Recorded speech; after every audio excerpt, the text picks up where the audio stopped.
নমস্কার বন্ধুরা, আমার এই রান্নার চ্যানেলে তোমাদের সবাইকে স্বাগত জানাই। আশা করি তোমরা সবাই ভালোই আছো। আমাদের আরও একটা নতুন রেসিপি নিয়ে আমি তোমাদের সামনে হাজির হলাম। সেটা হলো লোটে মাছের তরকারি। আমাদের এখানে লোটে মাছ সাধারণত পাওয়া যায় না, কিন্তু হঠাৎ আজকে দেখতে পেয়ে বাজার থেকে নিয়ে এলাম। প্রথমে লোটে মাছগুলো ভালো করে কেটে ধুয়ে নিলাম, আর আজকে উনুনেই রান্না করলাম। এদিকে সবজিগুলোও কেটে নিয়েছি।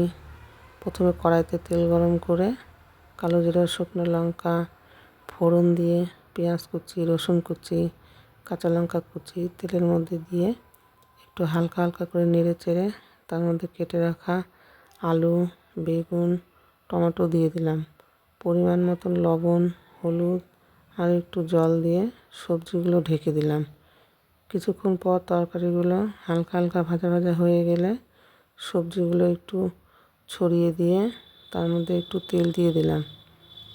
তেলটা গরম হয়ে গেলে তার মধ্যে কেটে রাখা লবণ হলুদ মাখানো মাছগুলো দিয়ে দিলাম, আর সবজি দিয়ে মাছগুলো ঢাকা দিয়ে দিলাম। এরপর কড়াইটাও ঢাকা দিয়ে রাখলাম। অল্প পরিমাণ মতন আদা আর জিরে বাটা দিয়ে হালকা হালকা করে নেড়ে নিলাম। এভাবে বেশ কিছুবার নাড়ার পরে থালায় নামিয়ে নিলাম এবং কিছুটা পরিমাণ ধনেপাতাও ছড়িয়ে দিলাম। এই লোটে মাছ খেতে আমাদের খুবই ভালো লাগে। যারা একবার খায় তারা এই লোটে মাছের স্বাদ কখনো ভুলতে পারে না। তাছাড়া এই লোটে মাছ খাওয়া উপকারী। তোমরাও এভাবে খেয়ে দেখো। এছাড়াও গরম গরম চপ খেতেও ভালো লাগে। আর পেঁয়াজ ধনেপাতা বেসন কাঁচা লঙ্কা দিয়েও লোটে মাছের চপ খেতে ভালো লাগে। রেসিপিটা কেমন লাগলো তোমরা কমেন্টে জানিও, আর একটা সাবস্ক্রাইব আর শেয়ার করতে ভুলো না।